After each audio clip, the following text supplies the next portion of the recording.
Hello, everybody, and welcome to Nathan on Shuffle and to my latest episode of New Album Spotlight, the show where I put the spotlight on a new album in progressive rock that I've been really loving, that I want to bring your attention towards. My way to spotlight what I think is the greatest in the genre right now, to showcase that not all of the best albums only came out in the 70s, that there's plenty of great prog albums coming out now and today if you want to stay active in the genre and discover great new music. And today I have a band. This is their fifth album. They've released like 5 albums within the last 5 years, so pretty prolific in this short period of time. The band is called Pattern Seeking Animals, and this album is Friend of All Creatures.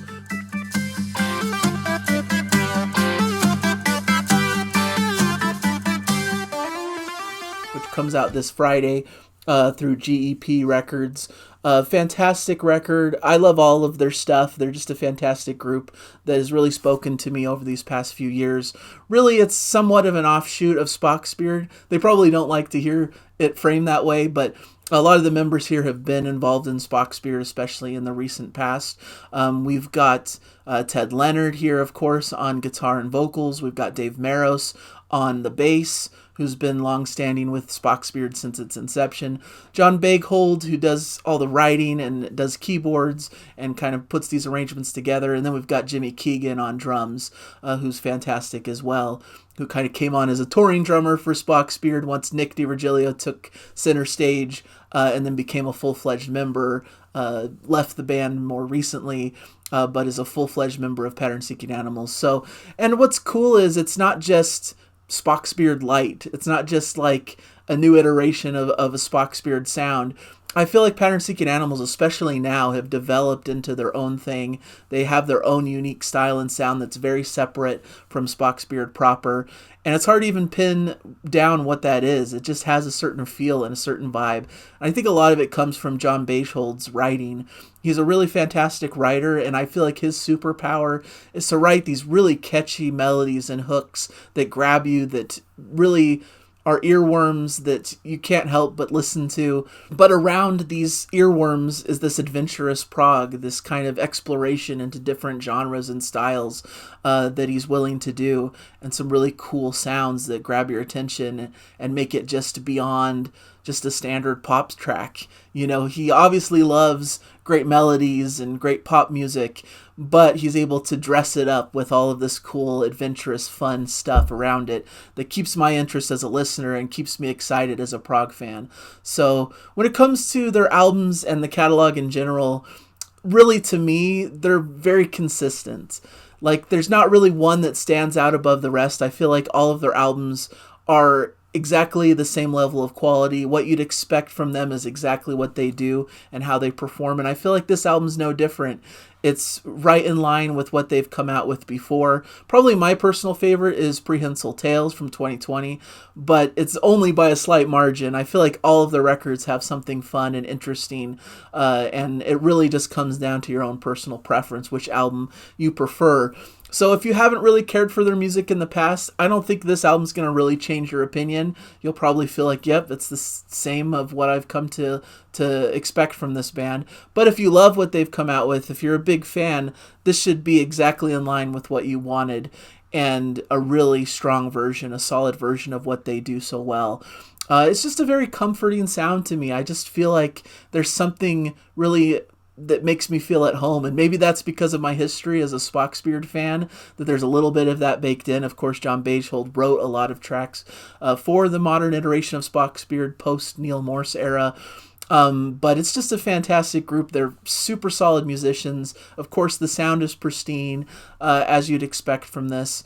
And every player is on the top of their game, playing some really cool stuff. Ted Leonard is a fantastic vocalist, very underrated, I think, in the scene at large. Just really has a powerful voice that can go to soaring heights and really express the emotion of these pieces. But he's also a fantastic guitar player, and that's really featured on this album as well. So he's kind of playing double duty here and doing some fantastic stuff.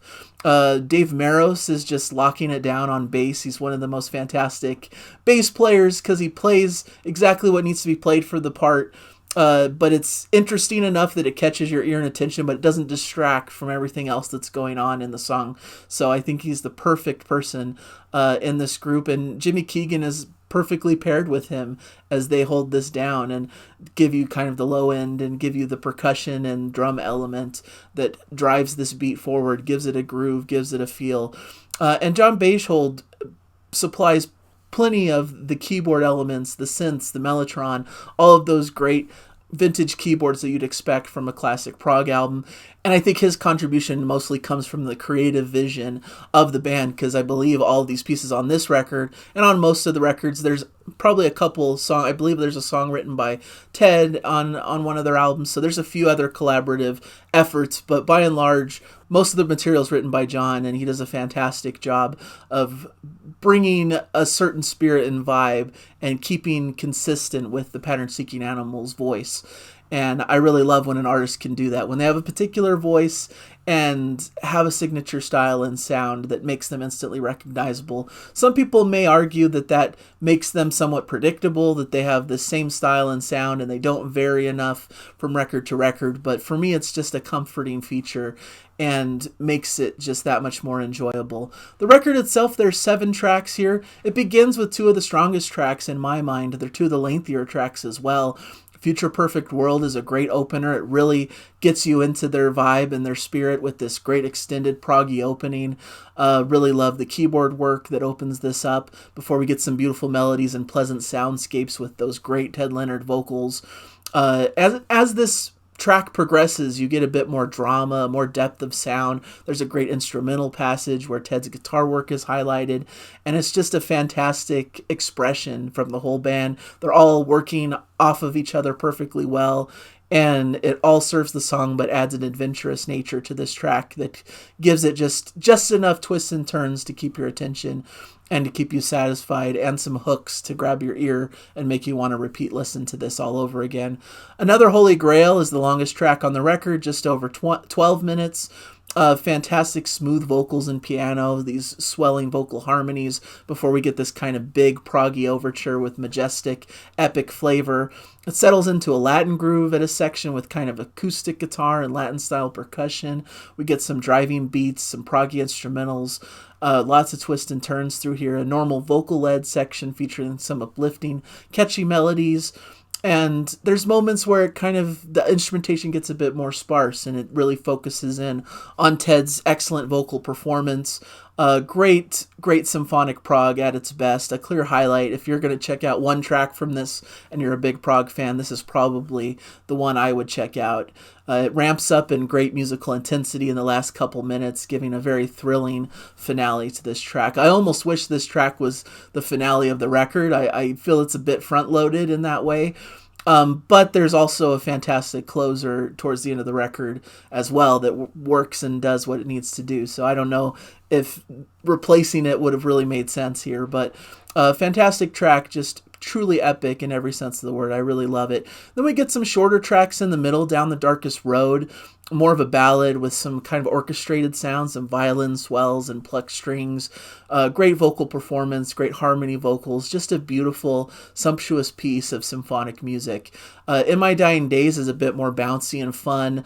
Has almost a country flavor, maybe a Western style. I know that John Bagehold kind of likes to get into this kind of spaghetti Western feel. And if any track does that, it's this one, especially with this kind of fiddle sort of work within it as well. So a wonderful track, a great breather, a kind of fun, poppier moment before we move into some other things. The Seventh Sleeper, which is actually a little bit more extended than those two, about 8 minutes long, has this really interesting kind of almost techno-sounding keyboard at the beginning before it morphs into some more proggy, more traditional proggy stuff with some piano, some off-kilter keyboards. Builds to a satisfying musical climax, and we get some really cool, beautiful melodies and interesting plucked strings and mellotron sounds as the song progresses, and we get in that typical lane of what they are known for. A wonderful track. Days We'll Remember is an interesting one. It's one of the shorter, poppier tracks here with great acoustic guitar and vocals. This one was actually a track from Spock's Beard's Noise Floor from the bonus disc. And it's interesting to me because they did this on their previous album as well. They had a track that was from the Spock's Beard bonus disc, and I have this thought in my head that John Baghold kind of is a little bitter about the fact that some of his songs got relegated to a bonus disc instead of on the main Spock's Beard album of Noise Floor. And so this is kind of his way to prove his point that these are great songs that are worthy of a spotlight on a full album. And it feels a little vindictive to me. It's not quite my favorite thing that, these songs already exist, and I don't know if I necessarily needed to hear them again. I thought it worked on the previous album a little bit better than this one because I felt like it added more and did something a little bit more different. And maybe Bulletproof is just a song I prefer. This one feels very close to what they already did on the Spock's Beard album, so it felt a little bit of a skipper track because it just didn't really give me anything new that I hadn't already experienced before. But there is a little bit more density to this track, a little bit more in the arrangement than there was on the previous version. Almost a Celtic feel in the chorus. And I know John Baghold is happier with this version, so I would say that this is certainly the definitive version now, but just my own little hang-up. It's not really even a big deal. I just thought I'd mention it, that I find it weird when a band kind of retools a track from previous projects and turns it into something, because I always like to have something new to grab hold of and not just hear something like, oh, well, this is something I've heard before, I've heard already. But maybe I'm unique because I actually am a Spock's Beard super fan, so hearing all those bonus tracks and extras from the Spock's Beard days is just something I was really involved in and did. Maybe a lot of people never heard those tracks on those records, but I certainly did, and so this was very familiar right off the bat. And so that was just one little hang up, but it's still a great track, and it provides a really good breather here between some of the lengthier tracks towards the end. The last track is Words of Love Evermore. It begins with some cool ethereal sounds, some strange notes over persistent bass line before it moves into a more breezier, poppier feel in the verses. But we get some great meaty bass lines underneath and a unique keyboard part sprinkled throughout. This is a great example of what I'm talking about. Really hooky pop vocal part. You know, there's some really pop-centric moments here, but they sprinkle just enough like keyboard wizardry, cool bass lines, interesting, quirky things to grab your ear to make it beyond just kind of a standard pop tune. And it extends into almost 9 minutes of length. So really great how John kind of blends the pop and prog here and gives us kind of a grand and majestic finale with that great ending melody that plays and repeats towards the end. So fantastic album, just a super solid release from them. Like I said, it's impossible to really say this is better or worse than any of the other Pattern Seeking Animals albums. If I was to try to rank them quickly in my head, this would feel like it's tied for like the middle of the pack here, but it's so close because they're just all super great albums that I absolutely love. I love this sound. If you're a fan like me of kind of this poppier, more melodic side of progressive rock with just enough tinges of experimentation and new stuff to just keep it interesting and fresh, then this should be up your alley. If you've liked the band in the past, this will probably be one you like as well. I don't think it's going to move the needle towards, like, if you liked them before, you're going to like this now. If you didn't like them before, you probably still won't. So that's my take on the record. It's just another solid addition in their discography as they move and chug along and just continually push out new records year by year. I'm a fan, so I'm happy. Whenever they release new music, I'm here to listen to it, and I'm excited. So that's my review for you guys. Hopefully you enjoyed it. Let me know your thoughts if you've heard it before, if you're interested in hearing it, when it releases, if you want to give your thoughts. I'd really be interested to know what you all think. So thank you guys for joining me, and enjoy the music out there. Bye, everybody.